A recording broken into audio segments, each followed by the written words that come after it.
Greetings everyone, TC Kirkham, TKR Video Central. Welcome to the final episode of TC's Vinyl Archive, the complete albums collection. This is the Ube-Cube. If you don't know what an Ube-Cube is, they are record storage units that first hit the market about 5 years ago. They're crates and they can be stacked, they can be carried. It's DJs use a lot.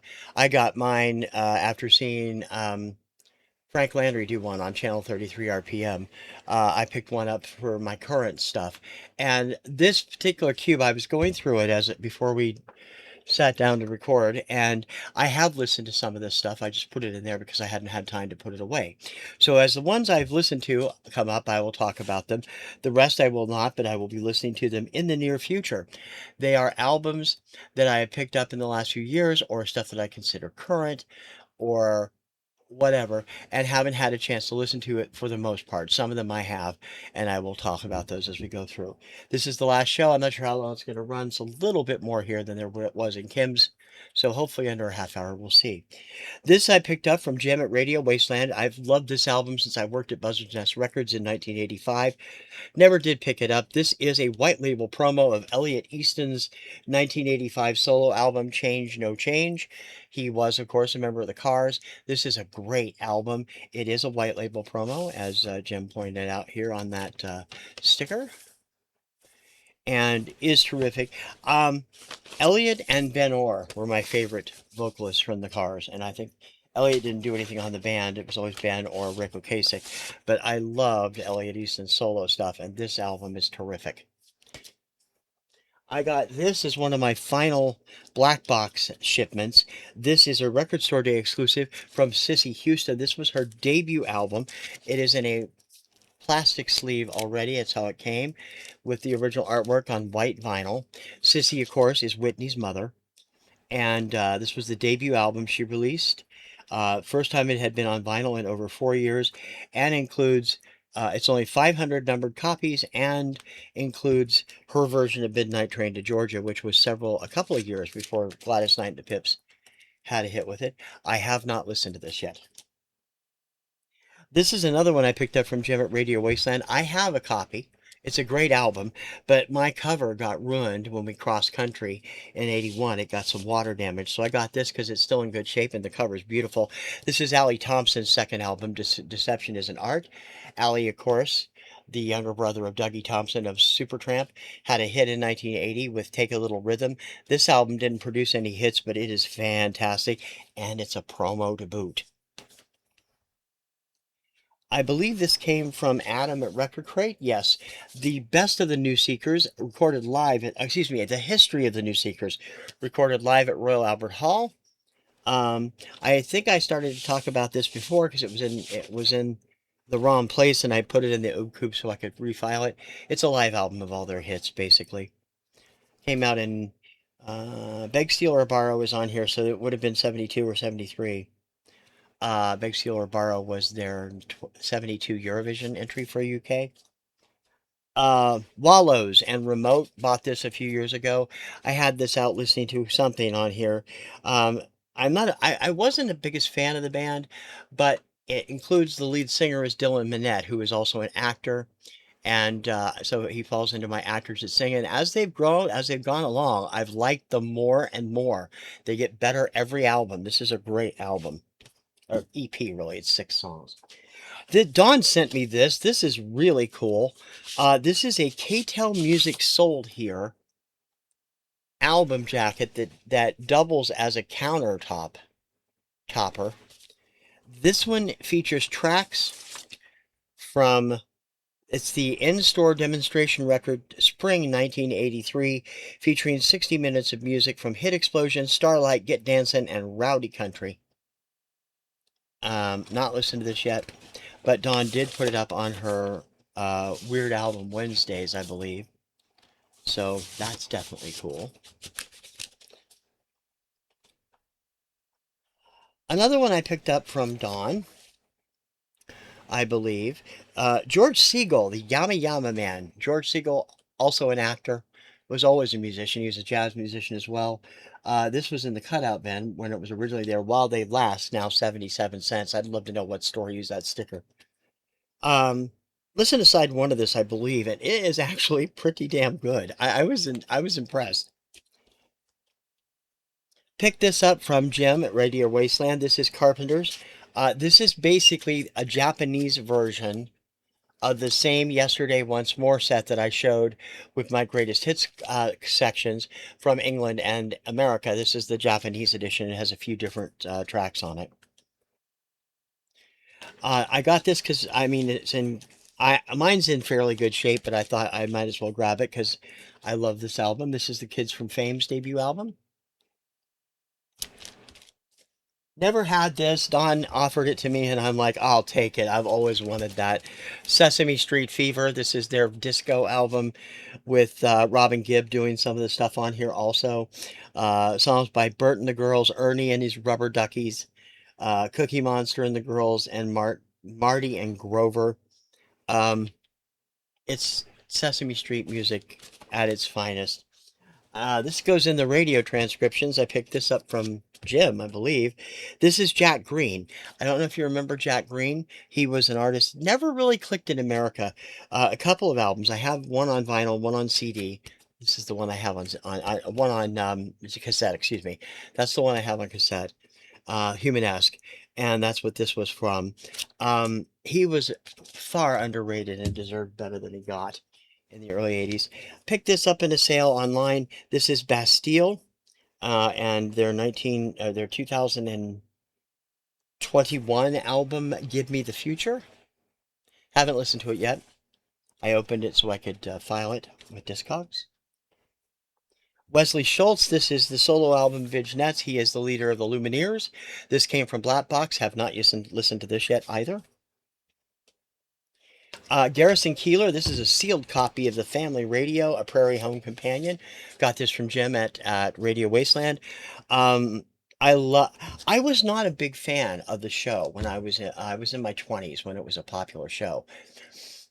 And I regret now having never watched it because I mean it was on NPR, but they had it on live weekly on the Disney Channel for several years, and I really regret not watching that because I ended up loving it when I got older, and then the movie was just fabulous. This is still sealed. One of these days, I'm going to break that open and listen to it. I also picked this up because I don't have the later greatest hits. This is Neil Sedaka's greatest hits from his Rocket years. Includes everything from Laughter in the Rain through the 3 or 4 albums he did for Rocket Records in the 70s. Great stuff. Sorry about that. I'm trying to avoid a catastrophe. My arm is still really giving me fits. And these albums with sleeves are just driving me crazy when I try to pick them up to show them. There's going to be a huge edit right there because I just swore up a long streak. This is an autographed album. I actually paid for it twice, and I'll tell you why. Grant Gnocchi is an artist I discovered on the American Song Contest shows in 2022. He is a marvelous dance artist from Texas. He makes his home in California these days. He was going through a service called Crates, I believe it was. And they went under. It was like Pledge Music. They went under before they could publish it, so I had to buy it again. They couldn't even recoup the money that they got from him. So I spent another $25 because I wanted this. He is just a terrific, amazing dance artist. It came with this promo and the thank you and an autograph, and it is a dynamite album. He's available on Spotify if you'd like to check him out. He is absolutely fantastic. Oh, I've got all these sideways and every which way because I dropped it. Let me turn this around. Um, this is the A&M Records Million Sound Sampler. It's basically Herb Alpert, Chris Montez, the Sandpipers, Claudine Longet, Lucille Starr, all the stars from the late 60s on A&M Records. I don't know if this was a give. It doesn't have any kind of an indicator of like Oldsmobile Presents or BF Goodrich Presents or any of those. It's just where you pick it up with whatever you were buying at that location. So I'm assuming it is either a radio sampler or it was in stores this way. I've never seen it before. I got to tell you a story about how I came to love this woman. And I've been a fan for a while. She's quite a character. And I started picking up her 45s from Dawn and Mary. They had a ton of them in that massive 45 lot they bought that they were selling on Whatnot. Um, and I ended up getting this album. And I think Dawn also got me this. She was, when she started recording, in her late 50s. She was the wife of the owner of the Solo Cup Company, and he bankrolled her musical career. This is Dora Hall, sings pop country. There's Dora on the back. She even had her own syndicated television special in 1975. Um, if you're familiar with Mrs. Miller actually couldn't sing. Dora, at least, can carry a competent tune in most cases. But I do find her story fascinating, and I feel bad that she never really became the star she always wanted to be. She wasn't quite Florence Foster Jenkins or Mrs. Miller, but she's considered to be, and it's a lot of fun. This album is a lot of fun too. 101 strings. I told you I thought I had some more when I was showing them off. I do. They're in the Ube-Cube. This one is plays million seller hits of today, written by Simon and Garfunkel. These are all Simon and Garfunkel songs. 68 WRKO, now radio in Boston, 30 Golden Greats. These are original recordings. Ironically, I got this from Adam at Record Crate. I don't know where he got a Boston album, but this has got Bill Haley, Del Shannon, the Chiffons, the Righteous Brothers, the Turtles, Dion, a whole bunch of good stuff. Um, Full Tilt, this is a K-Tel album. It'll have to go in the K-Tel section from 1981, I believe, from the songs on it. It includes Blondie, Pete Townsend, Devo, Robbie Dupuis, the SOS Band, Larson Fightin' Band, Pointer Sisters, Ambrosia, Al Stewart, and a few others.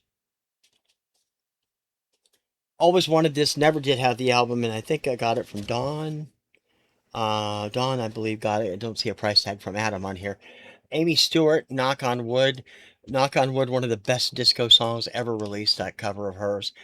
And that outfit is hilarious.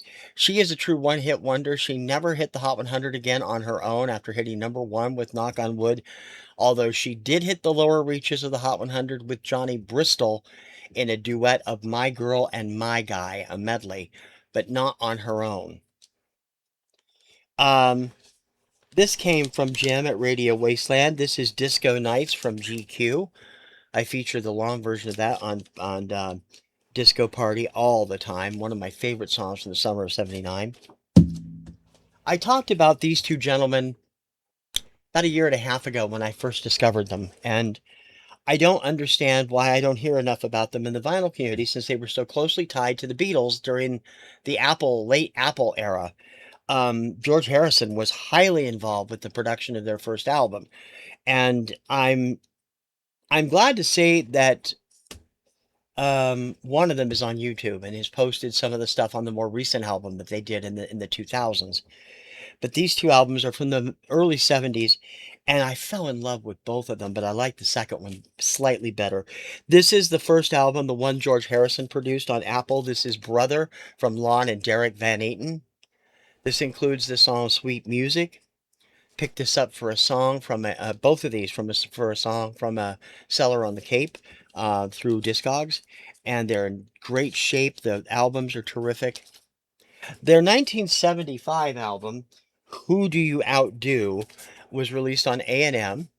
This one features a song that I fell head over heels in love with called Dancing in the Dark. It was a single in the summer of '75. I'll be damned if I remember it either. This is a promo copy from A&M.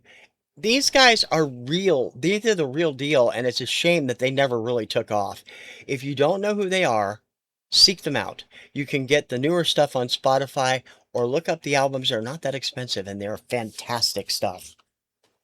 Um, this I bought for Kim as a birthday present, I believe, because I couldn't get it. It was late.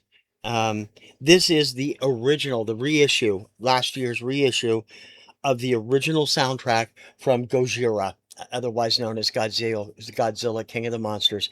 The music by I always say his name wrong, Akira Ifukube. We always said Ikafube. It's Ifukube. Unbelievable music the man was capable of, and he did it through damn near everything Toho did in the 50s, 60s, and 70s. Fantastic stuff.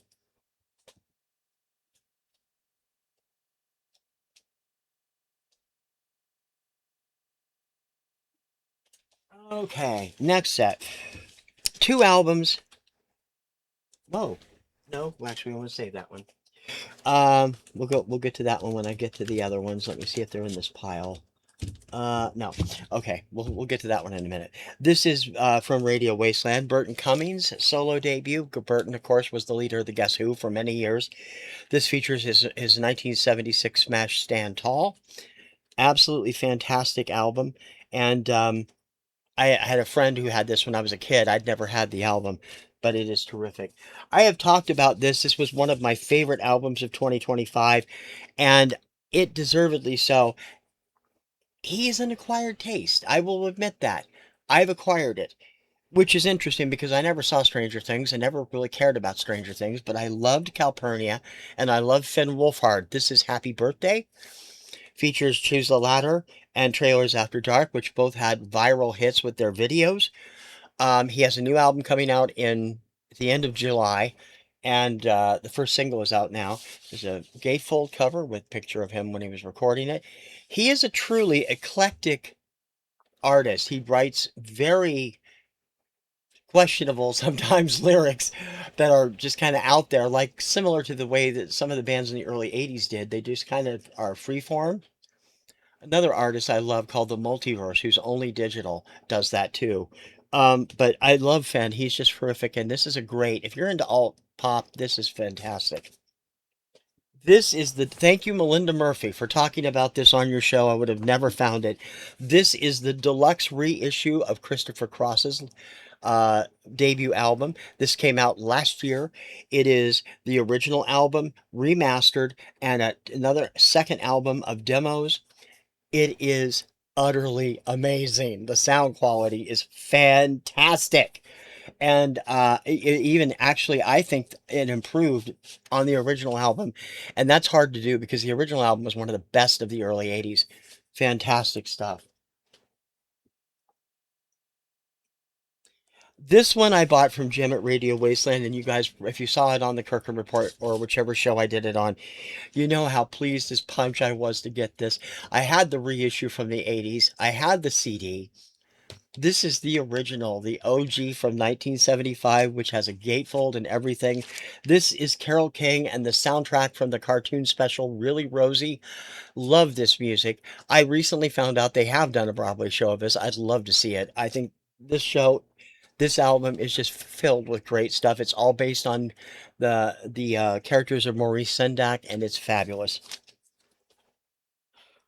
I picked this up because I knew it was out there and Dawn had it for sale really cheap, and I'm like, I'm going to grab it. This is the album put out in 1979, Angelus Domini, recorded by Pope John Paul II. He was a marvelous singer, and he used that to his advantage with two or three albums during his papacy very early on, and this is one of them. And again, this is an Angel Records recording, so it's like top-notch quality. I have not opened this yet. I bought it a couple of years ago. This is the 25th anniversary limited edition white vinyl edition from Barnes and Noble of Aqua and Aquarium. People who don't like Aqua don't know Aqua. Um, they are more than Barbie Girl. This album is fantastic, and there's so many other great songs. And Barbie Girl kind of screwed them, uh, in all honesty, because it was so popular. The price tag says $42.99. I got this for $10. Um, John Prine, In Spite of Ourselves. I am not a huge John Prine fan. I'd be willing to part with this if anybody is interested. I got it from Black Box. Listened to it once. Not really a big fan of it. So if you're interested, drop me a line. Um, I also picked this up from Barnes and Noble. I have not listened to it yet. It is still sealed because I haven't had time to get to it. But I love this dude. I've loved this dude as a kid. back when he was Cat Stevens. I love him now as Yusuf. He is freaking awesome. This is King of the Land. I did check out the first couple of songs on Spotify. I have not opened this yet. Um, he is just an amazing songwriter, and he hasn't the 25 close to 30 years he took off away from the music industry um changed him in ways that personally I know benefited him, but his musical talent has never left. The dude is awesome. I have been a Cat Stevens fan since I was 6 years old, and I always will be. Love the guy. This is Lorena McKennitt, A Mummer's Dance Through Ireland. This is another one I picked up from Barnes and Noble for like it says 31, but I got that one, the Aqua, and this one for $10. They were on sale, three for $30. And I love Lorena McKennitt. She's one of my favorite contemporary new age artists, Celtic artists. She's fantastic. She did actually have a hit in 1996, I believe, or 97. The Mummer's Dance actually charted on the top 40. Really fantastic stuff, and she's just amazing. Again, I haven't listened to this yet on here, but I have heard it online. All right, let me put this here. Where's the rest of these? I find I want to do these all together because they're all. I know they're coming up here. All right, I'll grab it when I get there.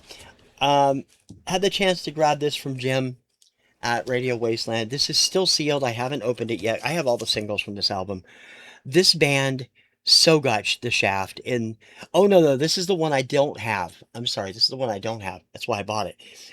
They got the shaft in the 80s from the pop side. They were huge on the country chart for a while, but they did a style of country rock that was just amazing.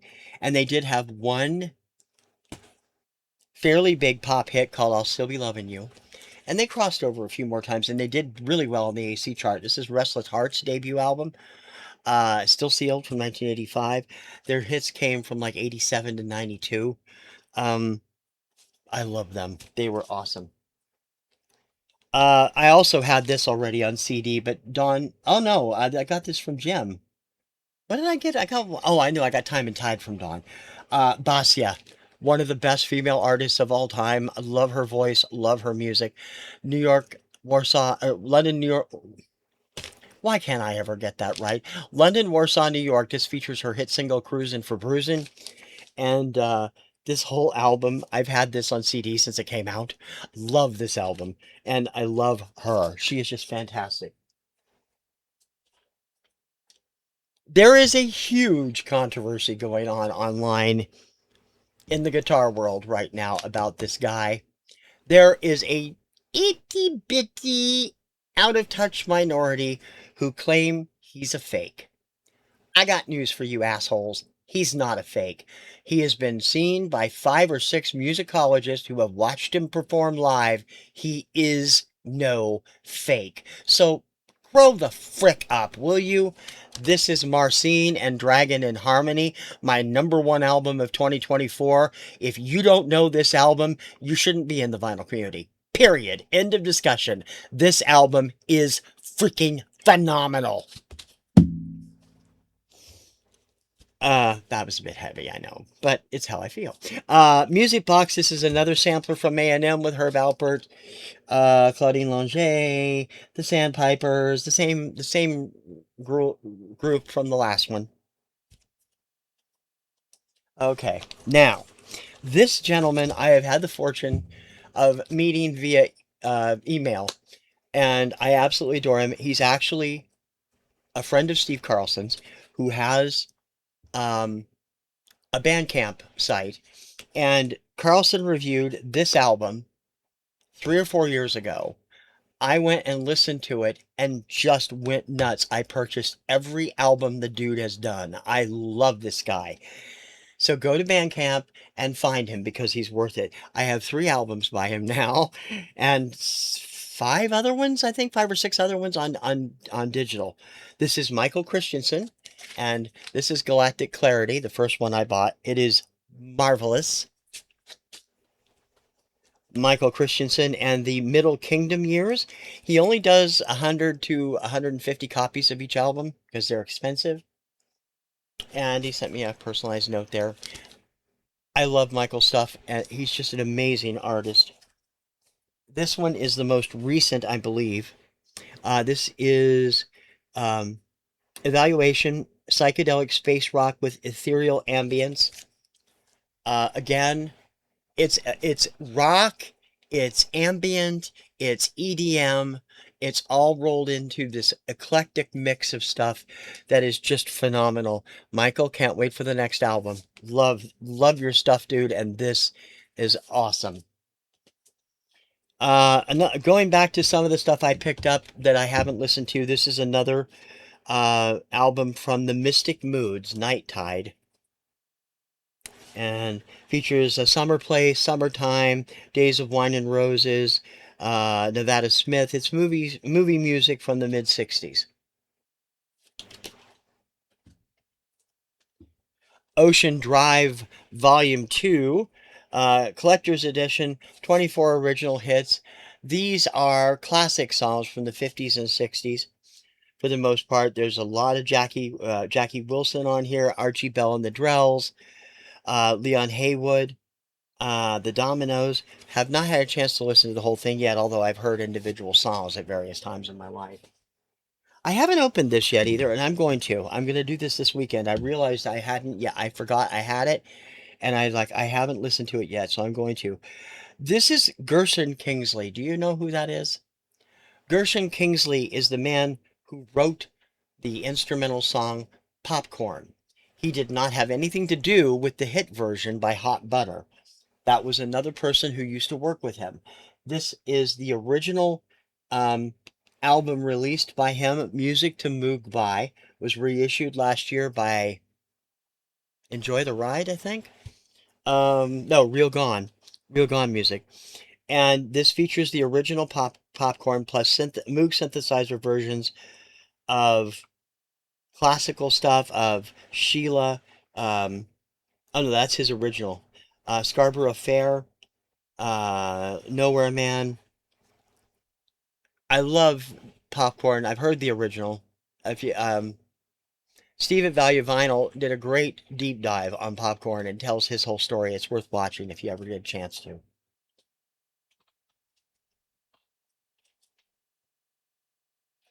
Now we're up to the last batch from the Ube-Cube. And some of these I bought from Dawn, some of them I bought from Jim, some of them I bought from Adam.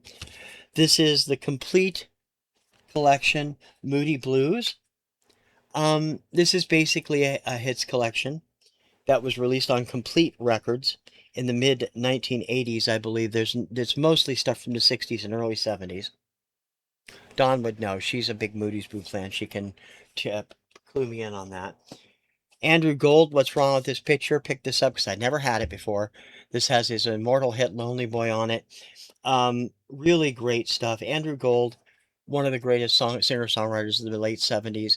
It's a shame he didn't have more success.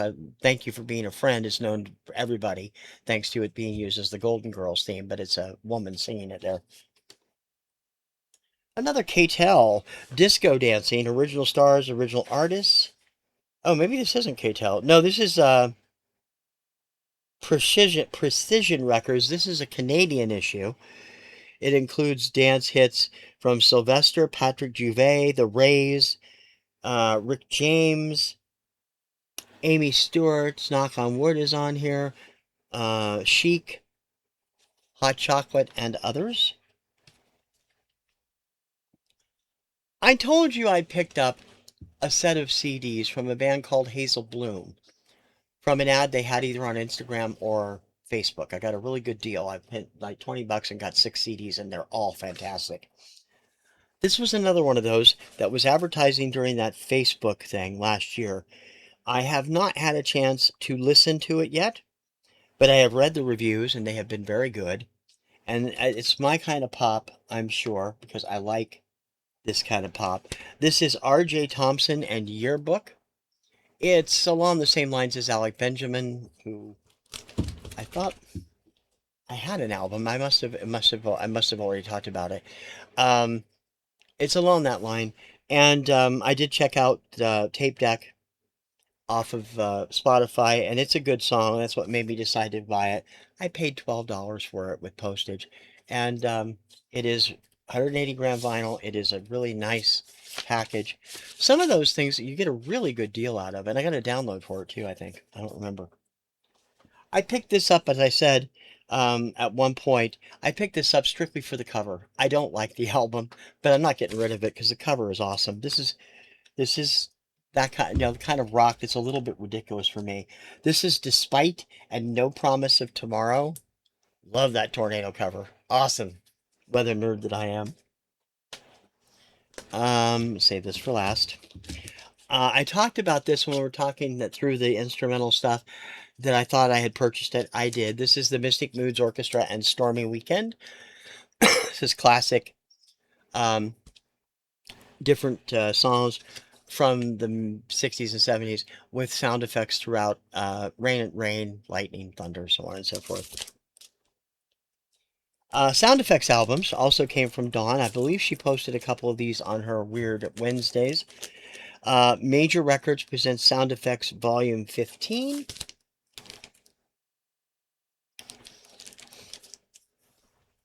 And Volume 14.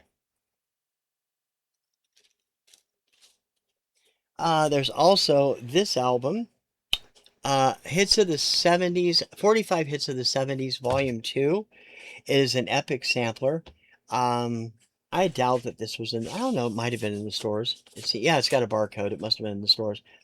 Features Wild Cherry, LaBelle, Redbone, Johnny Nash, Joe Tex, Johnny Rivers, The Hollies, Ram Jam, Argent, and the Edgar Winter Group. So this is from, the songs were from 73 to 76 or so.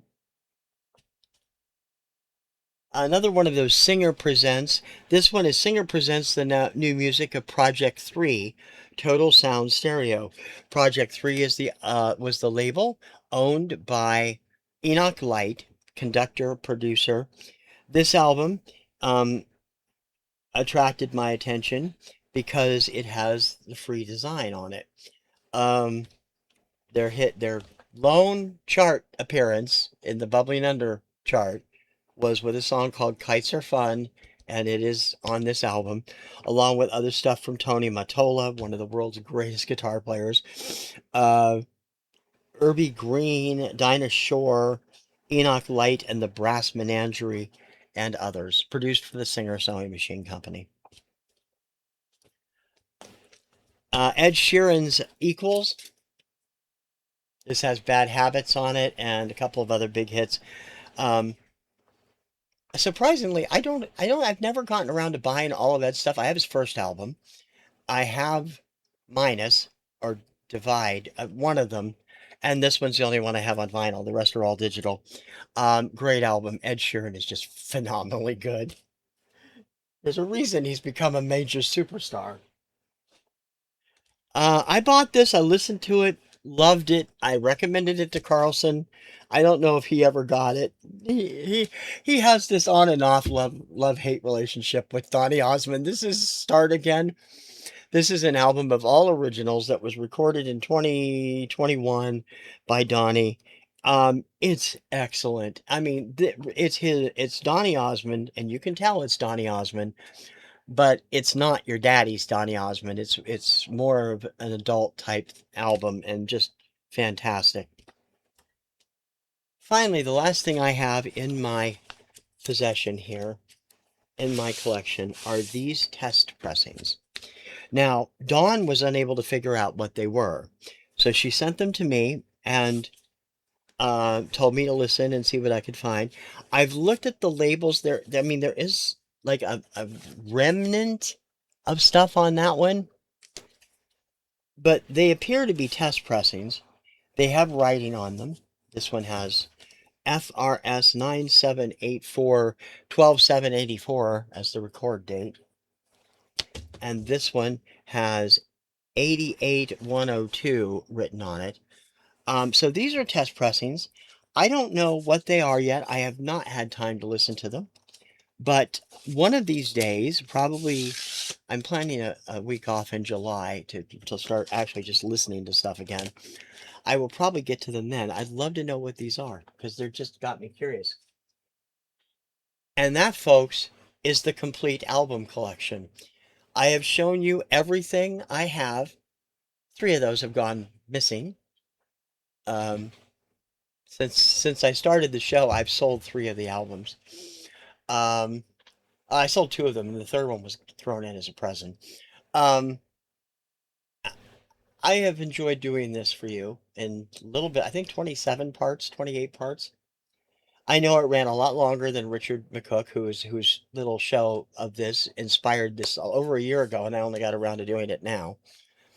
Um, I would really appreciate some comments. I've gotten a few comments here and there, but I'd love to know what you guys think of all my collection. My collection is one of those.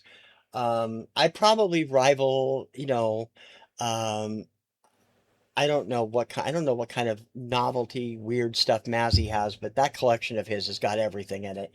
The same with Vinyl Richie, and Richard McCook's is fabulous. Um, all this weird stuff I have. I'd love to know what you think of it. Um, there's a playlist. You can watch all 27 shows or whatever it will be. I got to make sure the newer ones are in there. They're supposed to be, but they may not be. I'll fix that if they aren't. I've enjoyed doing this for you. Now, is there a chance I could do this with 45s or CDs? Not in hell. The CDs, I no longer store my CDs in jewel cases. I have a few, like I have this. This is an interview with Joe Elliott of Def Leppard from when Adrenalize came out. I do not use jewel cases anymore. I have them all in the little white envelopes and they're filed in CD files. So those would be hard to do. I have all the artwork and the booklets and stuff, but I don't want to have to pull those out of every one of them. So, and I'm missing a few of them. I'm finding out as I've been ripping again. Missing some that I actually loved very much and I can't find.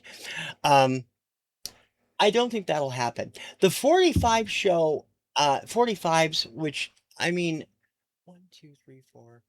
I'm just going to count here. 4, 8, 12, 16, 32.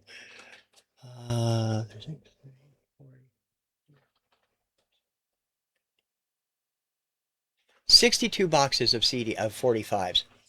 Um, most of which uh, are all stuff I bought in the last 3 years from Don and Mary. Um, my collection only, my original collection, which I thought was huge, only takes up the first 18, 20 of those drawers. The rest are all Don and Mary stuff and the boxes.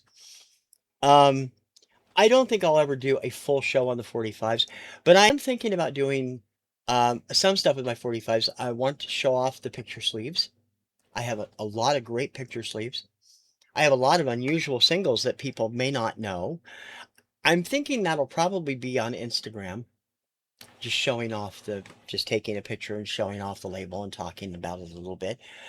That could show up also on my Substack. If you haven't checked that out, check the link below. Um, and I have a few cassettes, but they're all in storage.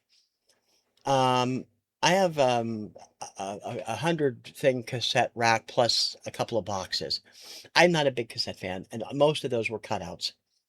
Um, and I have a lot of cassette singles. I switched to cassette singles when I had to in 1989 or whatever. Um, but I'm gonna say this is probably gonna be it for the big long complete shows. Um, I don't know what I'm going to be doing. I'm going to be doing an update in the next few days. I promised one this week, but I haven't had time to get to it. I've been doing work and doctor's appointments and a whole bunch of crap this week. Um, and my arm is still driving me crazy. It's hard to lift these things around. Um, I've enjoyed it though. And I'm one thing I might do, I might do a complete show of my books, my music books. I have a whole bookcase plus a couple of rows of them. Of stuff that I regularly use to help me do my shows, stuff that I find fascinating. A lot of them connected to charts and radio and disco. So I might do those. I don't know. We'll see what happens. Carlson did a video this morning that gave me an idea too. So we'll see what happens. Um, in any case, thank you for watching this series. If you haven't watched the whole thing, please do. If you haven't subscribed yet, I hope you will. I've got lots of other stuff going and lots more coming back soon. I'm hoping all the long form shows will be back next week. We'll see. And the countdown shows will probably be the week after. Um, and I might be starting something new inspired by Carlson because I really want to do an answer to that video for this weekend sometime. I don't know if I'll get to it right away, but we'll see. Um, I I hope that you'll support our channel. You can support us financially if you'd like to do so through um, Patreon, through Buy Me a Coffee or Ko-Fi. You can also purchase swag from our swag shop, which includes a lot of great t-shirts for various TKR projects. You can donate to our GoFundMe, which as I said, we are having financial difficulties right now, trying to get that worked out. We're getting there slowly. It is easing slightly, but any help we can get would be very helpful. Um, you can also support us by, as I said before, sharing, talking us up to your friends, talking about us on X, Twitter, as I usually call it, on Instagram, on whatever social network that you guys use, Facebook or Threads or uh, Blue Sky. Let them know you're listening to me and hey, if you like what you see, tell people because the more the merrier. And I love hearing from you guys. Thank you for watching and keep hanging on. We got more stuff coming. It's this whole financial thing has had me knocked for a loop for the past 4 months, and I've made time to do this. And Kim was able to get back to her show, and Music Mojo, as it's now called, it was Finding Music Mojo, with Dawn from Two Hip Chicks, will be back Tuesday on a new night and time, Tuesday nights, weekly at 8 p.m. Eastern, starting July 14th. And I hope that you will be there. We're going to discuss library music on the first show. Something that Dawn got into when she was looking into the rabbit hole that is Kevin MacLeod. If you don't know that name, look it up. He's very famous among everybody that uses music on YouTube. Um, and so we'll be back with that in 2 weeks, and it's going to be a lot of fun. It's been off since I think October when they were starting to prepare to move. And I wanted to postpone until I had more time to concentrate on it and not be so frazzled. And I'm at that point right now, I'm thinking we're okay. So it'll be back on July 14th. We hope you'll join us. In any case, I've rambled on for 45 minutes, and that's it for this. For the final episode of TC's Vinyl Archive, the complete albums collection, I am TC Kirkham, TKR Video Central, thanking you for watching, wishing you a pleasant week, and as always, I'll see you on the interwebs. Ciao, baby.